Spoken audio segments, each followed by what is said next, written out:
कृष्णा वासुदेवाय हरे परमात्मने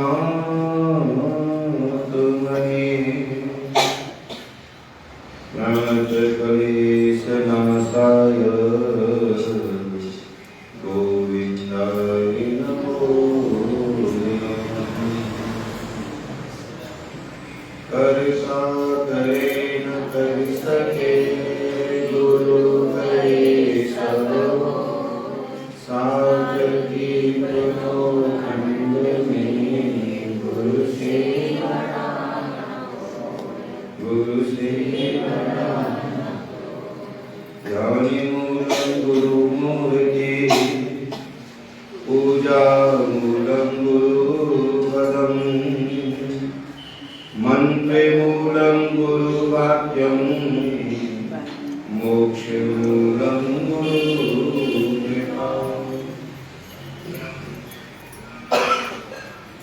मोक्ष मूलम गुरु कृपा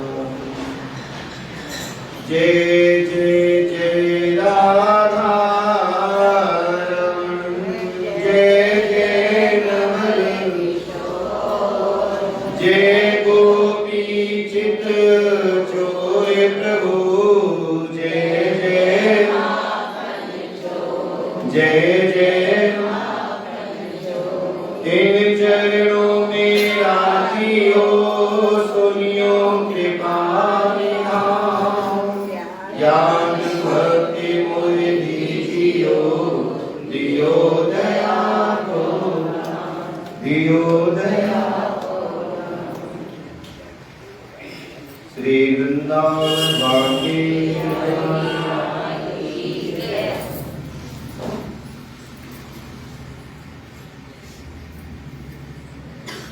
तो कल आप लोगों ने कथा श्रवण कल क्या सुना था, क्या करना चाहिए हमें याद रखा करो, मैं रोज पूछूंगा बस ये तुम ध्यान रखना। तुम जो मेरे से पूछोगे ना, जब मैं यहाँ होऊंगा तो मैं बताऊंगा तुमने कौन सा भजन गाया था। जब मैं याद रखूंगा तो तुम भी याद रखना। कभी भी पूछ लेना, मैं दिन बाई दिन बता दूंगा आपको कि तुमने उस दिन ये भजन गाया था, चाहे कितना भी पुराना हो। ठीक है ना? ऐसे ही आप लोगों को जरूरी है ना, देखो एक दूसरे को अगर ऐसा रहता है ना तो याद रहता है, मुझे भी याद रहेगा। कल जो हमने कथा श्रवण कराई थी आपको, वो कराई थी भगवान शालिग्राम की।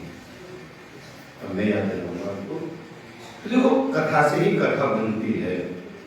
तो नारद जी महाराज जो है ना, बोले कि हे विधाता, आप मुझे शालिग्राम भगवान का इतना महत्व बताया है, शालिग्राम भगवान की जो सिलाई है ना, उसका विशेष महत्व। फिर मेरा मन है, क्या मन है कि उसकी विधि क्या है मैं सुनूं, उसका अनुष्ठान क्या है मैं सुनूं। और दूसरी बात पता है क्या है, ये भी मेरी सुनने की इच्छा है, इसे किया किसने जिससे उसकी भी पाप नष्ट हो। इस कथा को किसने श्रवण किया, और श्रवण करने के बाद में उस कथा के ऊपर चला कौन, जिससे उसके मनुष्य का जीवन जो है ना वो सार्थक हुआ, उसके जीवन का कल्याण हुआ। ऐसा हुआ कैसे, ये सब मेरी सुनने की अभिलाषा है। तो विधाता ने कहा कि हे ब्रह्म, तुम्हारे जैसा बुद्धिमान अन्य कोई नहीं। देखो जो भी प्राणी भगवान के विषय में चर्चा करता है, सांसारिक चर्चा सब करते हैं, ऐसा कोई भी नहीं जो सांसारिक चर्चा ना करता हो। सांसारिक चर्चाएं हम सब लोग करते हैं, पर जो भगवान के विषय में चर्चा करता है उसे क्या कहते हैं पता है? उसे कथा कहते हैं। क्या कहते हैं उसे? हम सब लोग सुनते हैं, क्योंकि जब तक हम लोग कथा श्रवण नहीं करते ना, हम लोगों को भगवान से प्रेम नहीं हो सकता। भगवान से प्रेम करने का सुलभ और सरल तरीका है क्या? सत्संग करना, भगवान की कथाएं सुनना। मैंने कल आपको एक बात और बताई थी। क्या बताया था पता है आपको? याद है कि भगवान को भी कथा सुनना बहुत अच्छा लगता है। सुनाया था ना। अब मेरे को अपने आप मेरा इंटरनेट काम करना शुरू कर देगा। मैंने कल क्या कहता क्योंकि भगवान को ये कथा सुनना अच्छा लगता है। भगवान भोले बाबा आदमी रामचरितमानस को सुनते हैं, पाठ सुनते हैं, राम जी की कथा श्रवण करते हैं। तो हम सब लोगों को ये कथा है ना, जब हम भगवान की कथा सुनते हैं, भगवान की कथाओं पर विचार करते हैं और वैसे अपने जीवन को धीरे धीरे ढालते हैं ना, तो हमारा जीवन जो है ना कैसा होता है, सार्थक होता है।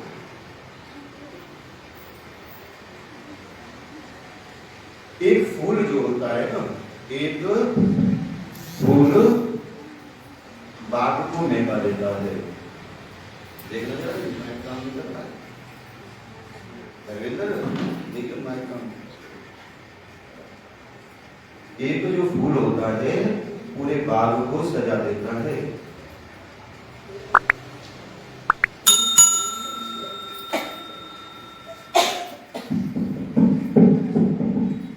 एक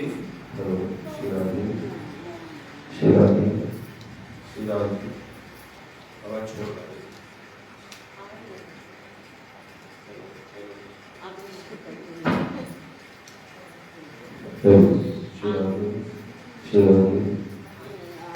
एक फूल अक्सर बाग सजा देता है। जो फूल होता है वो क्या करता है, पूरा बाग जो है ना उसी फूल से सज जाता है। जैसी आवाज आनी चाहिए वैसी नहीं आ रही, नहीं आ रही है।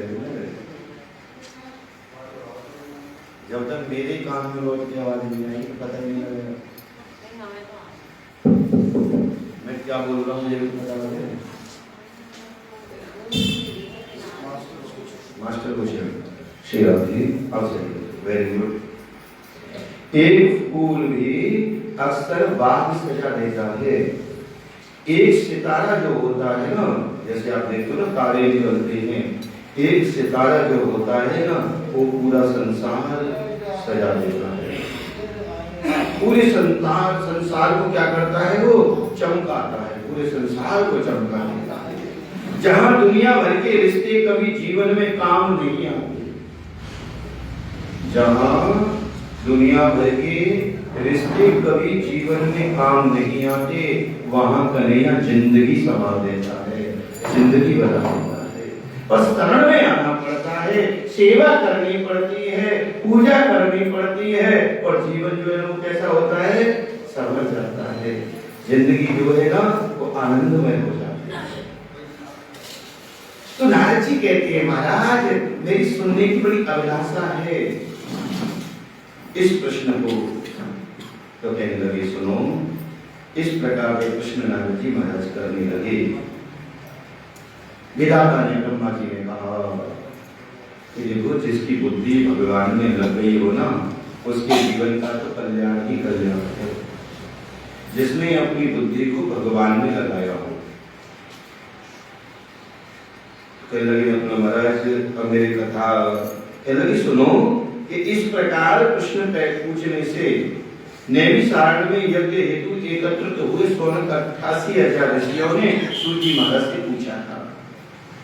और सूजी महाराज जो है ना, लोक हित के लिए सदैव उत्कंठित रहने वाले, साधुओं के दर्शन करने से, ब्राह्मणों के दर्शन करने से क्या होता है कि महाराज हर मनुष्य के पाप नष्ट हो जाते हैं,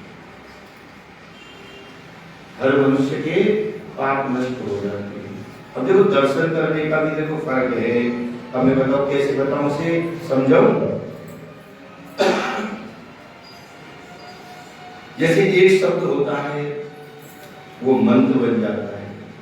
एक शब्द क्या बन जाता है, मंत्र बन जाता है। एक शब्द होता है वो औषधि बन जाता है, दवा बन जाता है। शब्द वही है ना। अब ये बोलने वाले का फर्क है।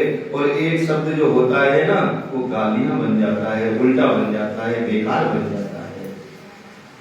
होता है कि नहीं, होता है ना, है।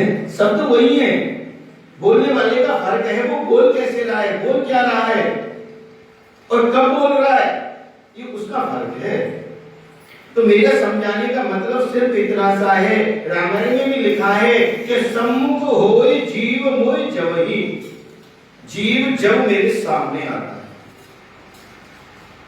ना संकोटि पाप में तवही, और मैं उसके कोटि कोटि के जितने भी पाप है क्या करता हूं उनको। देखो भाव तो रखना ही पड़ेगा ना कि नहीं। तो कहने लगी महाराज वो तो हमेशा धर्म के लिए जो साधु ब्राह्मण संत जो है ना, अब ये हमारे देवता जो है ये कहाँ के हैं पता है आपको? स्वर्ग के देवता है। कहाँ के देवता है? स्वर्ग में रहते हैं, स्वर्ग के देवता है। अच्छा एक बात बताओ, अगर हमें किसी दूसरे प्रांत में जाना हो, दूसरी जगह जाना हो, तो वहां के लोगों से सहयोग लेना पड़ेगा कि नहीं? लेना पड़ेगा कि नहीं? है लेना पड़ेगा ना। तो जो भूमि का देवता है वो कौन है? जैसे ये स्वर्ग के देवता है ना, ऐसे भूमि का देवता ब्राह्मण है। तो बिगड़ ब्राह्मण के भी भगवान का मिलना आसान, क्योंकि जैसा ही यहाँ से कागज बना के देंगे ना, सबसे पहले किसका नंबर आता है?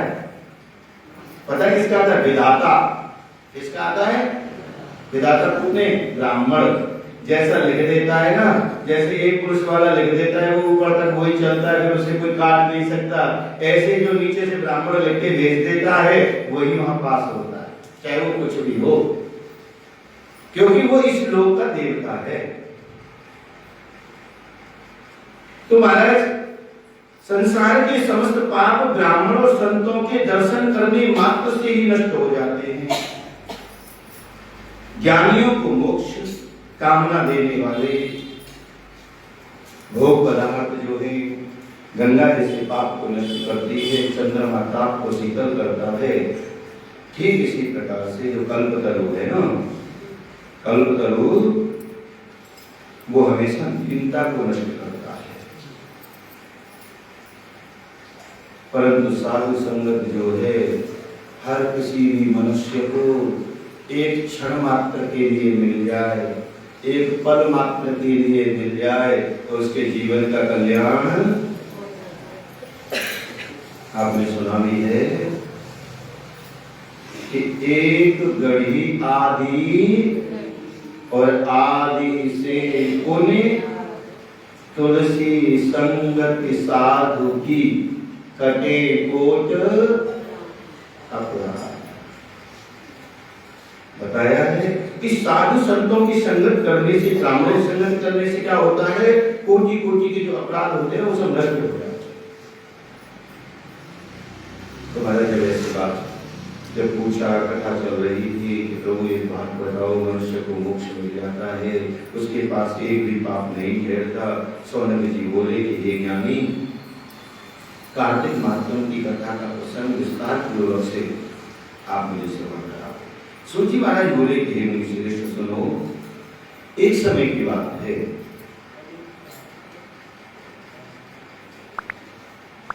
यज्ञपति भगवान श्री कृष्ण से कमल नयनी देवी सत्यभामा ने कहा कि प्रभु मेरा जो जीवन है वो धन्य है, मेरा जीवन जो है वो क्या है? धन्य ही आनंदमय है। मैं कृत्य हूं, मेरे माता पिता भी धन्य हैं जिन्होंने मुझे जन्म दिया। प्रभु भगवान श्री कृष्ण की कितनी पत्नी है? कितनी? 16,108। और 16,108 में सबसे ज्यादा मैं आपको प्रिय हूं, सबसे ज्यादा प्रिय हूं मैं आपको। तो प्रभु मेरे मन में है ये क्या है, देवी बताओ कि ऐसा मैंने कौन सा तो पुण्य किया, ऐसा मैंने कौन दान किया, ऐसा मैंने कौन सी तपस्या कर ली जिसके कारण साक्षात भगवान श्री हरि सबसे ज्यादा प्रेम जो है ना मुझे करते हैं। और दूसरी बात पता है क्या है? तो वो कहने लगे हाँ, क्योंकि संसार के लोग जो है ना कल्प वृक्ष के बारे में जानते भी नहीं और वो मेरे आंगन में लगा हुआ है। ऐसा है क्या?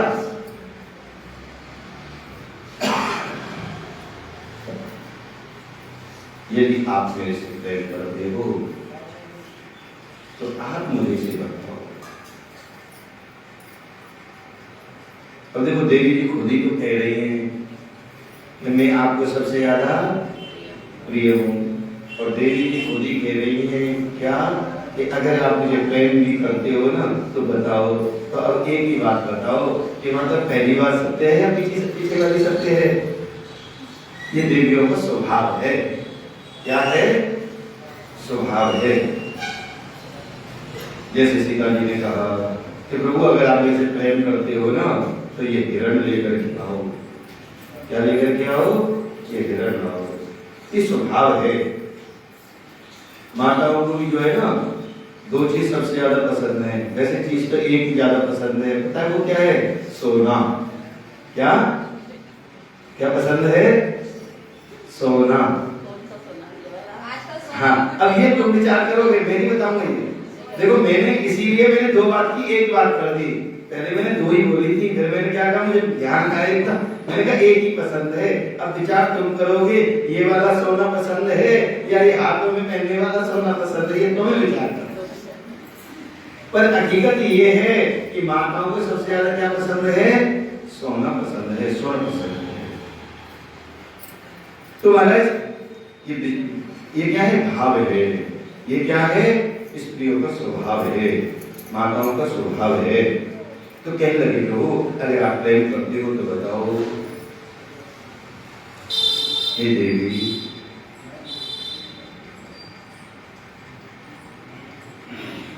मैं आपसे अत्यंत प्रेम करता हूँ, मेरा भाव है कि कभी भी आपसे मेरा वियोग ना हो, जीवन पर्यंत जब जब हमारा और आपका जन्म हो, जब जब हम और आप एक साथ रहें, ऐसा मेरा भी वो है।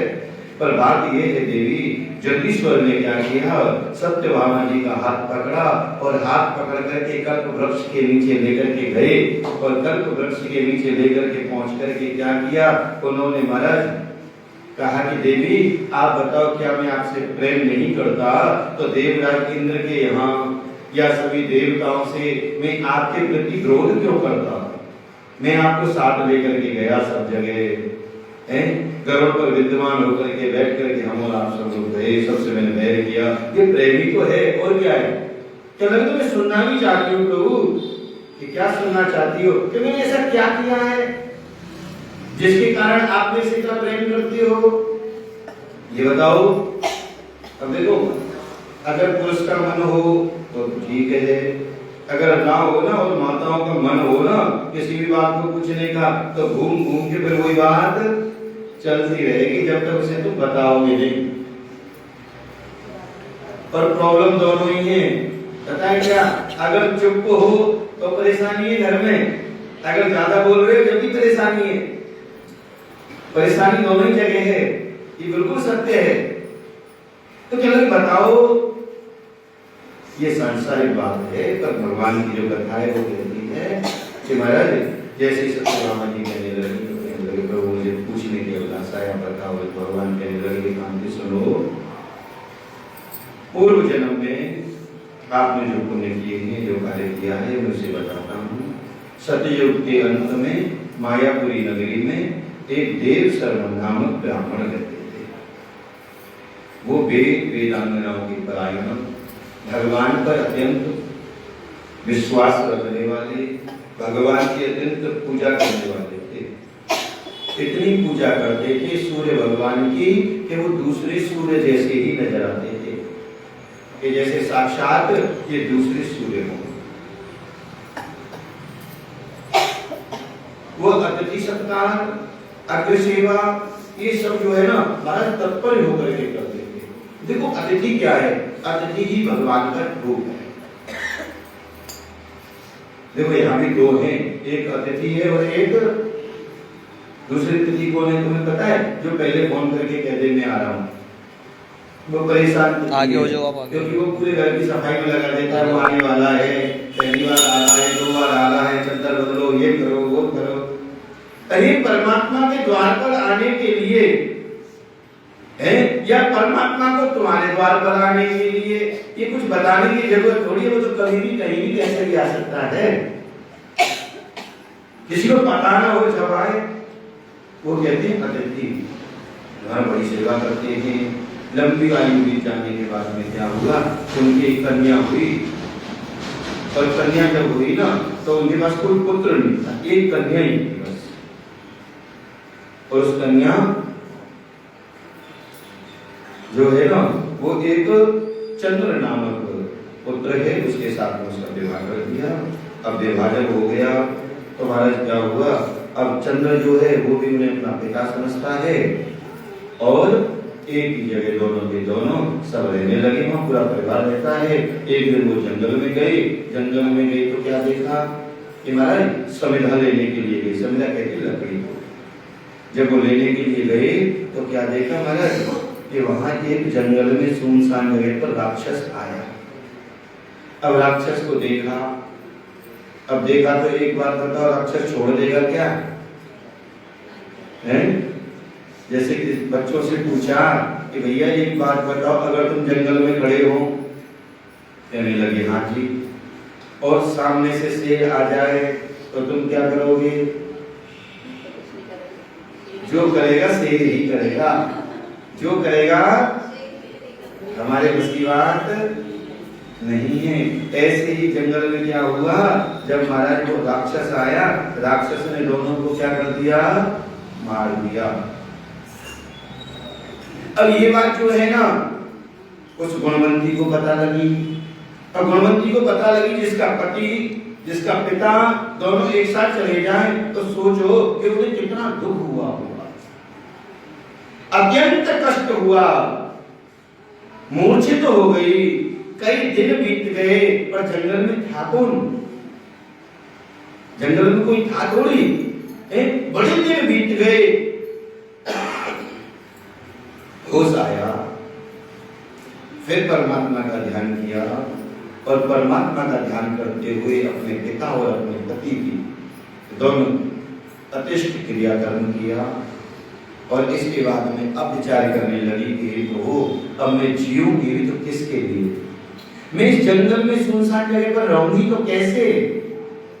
अब ज्यादा बढ़िया ये है प्रभु, अब आप मुझे भी अपने धाम को बुला लो, मैं रहना नहीं चाहता। अच्छा एक बात बताओ, हम कहें कि जिंदे रहें, हम कहें कि मर जाएं, तो ऐसा हो सकता है क्या? हमारे कहने से कुछ होगा? नहीं होगा ना। तो अब क्या हुआ, जो परेशान आदमी होता है ना, कोई भी दुखी होता है ना, वो क्या करता है साहब? पता है क्या करता है? मैंने भी आपको बताया था ना कि जहां दुनिया भर के रिश्ते काम नहीं आते, जहां दुनिया भर के रिश्ते काम नहीं आते, वहां क्या होता है? वहां कन्हैया आकर जिंदगी संभाल देता है। पर संभालता जब है जब दुनिया भर के रिश्ते काम छोड़ देते हैं। नहीं तो हम फंसे ही रहते हैं उनमें, ये मेरा है, ये है, वो है।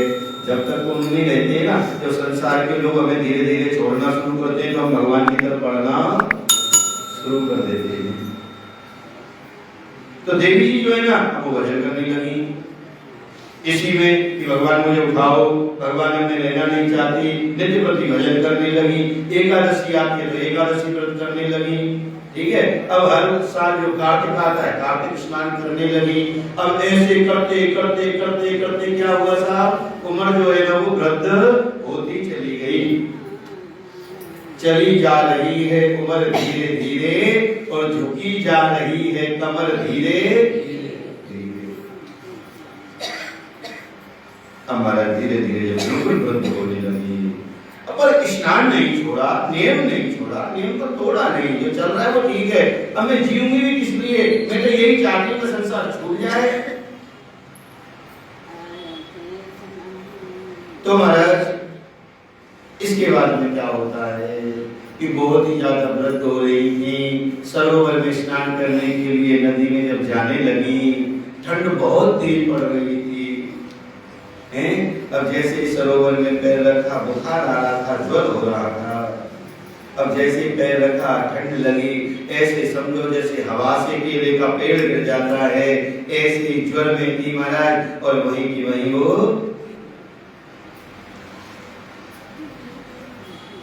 अब तुम्हारा शरीर छूट गया, प्राण निकले। भगवान विष्णु का विमान आया और विमान में बैठ करके देवी जो है ना वो उनके धाम को गई। जब उनके धाम में पहुंची हैं, अब तो महाराज भगवान की जो लीला है ना वो कैसी सुंदर है कि वहां पहुंच करके जैसे भगवान रहते हैं ना। तो देखो सुदामा जी कहाँ गए, भगवान के यहाँ गए द्वारिका में, तो द्वारिका में गए तो सुदामापुरी कैसी बनाई भगवान ने, कैसी बनाई पता है तुम्हें? देखी मैंने भी नहीं है, और वेद और पुराण कहते हैं कि वो द्वारिका से बहुत ज्यादा सुंदर बनाई। ऐसी द्वारिका भी नहीं थी जैसी सुदामापुरी है, जिन्होंने देखी वो जानते हैं। तो जो भगवान के पास जाता है ना, जैसा सुख भगवान के लिए है, जैसे चवर डुलाए जाते हैं, दास दासियां रहती हैं, ऐसे ही महाराज उस गुणवंती के लिए रहने।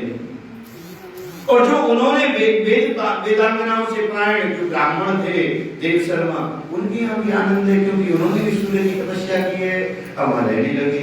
अब देखो एक बात बताओ, स्वर्ग में हम कितने दिन और कब तक रह सकते हैं? जब तक हमारे पास पुण्य है। भाई अब विदेश में कितने दिन रह सकते हैं, या कहीं यात्रा पे गए कितने दिन रह सकते हैं? जब हमारे अकाउंट में पैसे खत्म तो वापस आना पड़ेगा, तो जब हमारे पुण्य खत्म होंगे तो हमें धीरे धीरे वापस इस मृत्यु लोक में पुण्य करने के लिए ही आना पड़ेगा। यही जगह ऐसी है जहां हम लोग कर्म कर सकते हैं, पुण्य कर सकते हैं, धर्म कर सकते हैं, एक यही जगह है बस। बाकी तो सब जगह क्या होता है, इनका विक्रय होता है, ये बिकते हैं, खर्च होते हैं, स्वर्ग में खर्च होते हैं, जितना ऐश्वर्य होता है उतने धीरे धीरे खर्च होते हैं। तो मेरा कहने का मतलब है खूब अच्छे से अच्छा कार्य करो, खूब स्नान करो, खूब भजन करो, ज्यादा से ज्यादा संख्या में आओ, कथा सुनो। तुम्हारा किस प्रकार से वो रहने लगी। अब क्या होता है कि हमारे बड़े आनंद के साथ में अब एक दिन क्या होगा देवी जी कि हमारे जो है ना पृथ्वी जो है ना इस पर भार बढ़ गया। जब पृथ्वी का भार बढ़ने लगा तो जीव मुक्ति के लिए इस प्रकार गुणवंती प्रतिवर्ष जो है जैसे भार बढ़ने लगा गुणवंती, अब तो क्या होता है कि महाराज हम लोगों को पृथ्वी पर जाना पड़ा। हम पृथ्वी पर गए और तुम जो है ना कहने लगी हाँ कि तुम जब पृथ्वी पर गई तो जो तुम्हारे पिता है ना देव शर्मा वो ही सत्याजित हैं, क्योंकि उन्होंने पिछले जन्म में भी सूर्य की तपस्या की है और आज भी वो कौन बने हैं, सूर्य की तपस्या करते हैं। सत्याजित जी के यहाँ एक ऐसी मणि थी जो रोज जो है ना महाराज 100 मन सोना देती थी, कितना सोना देती।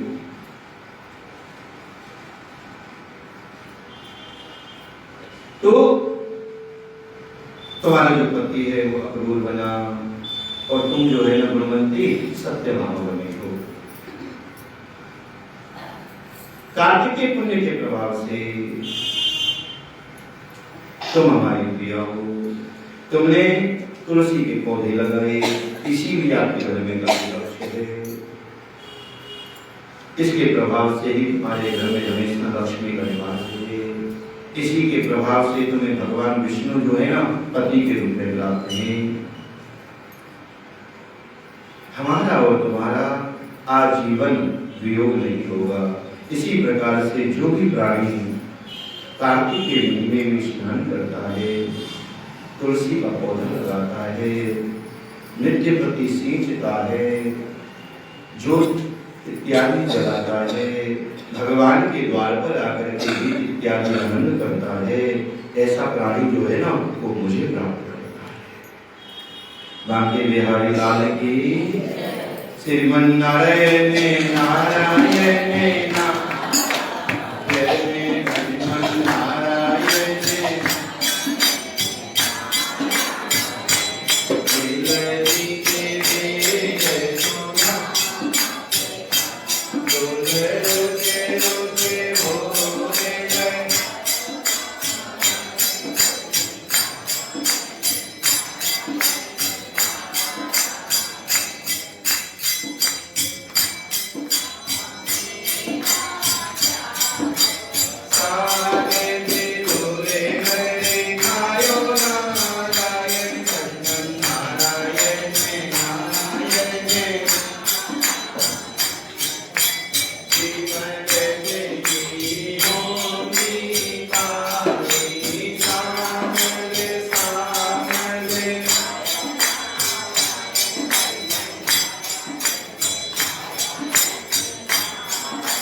योगनिकरणम् एव च पंचांगसूर्ये नित्यं गंगास्नानं फलं भवेत्।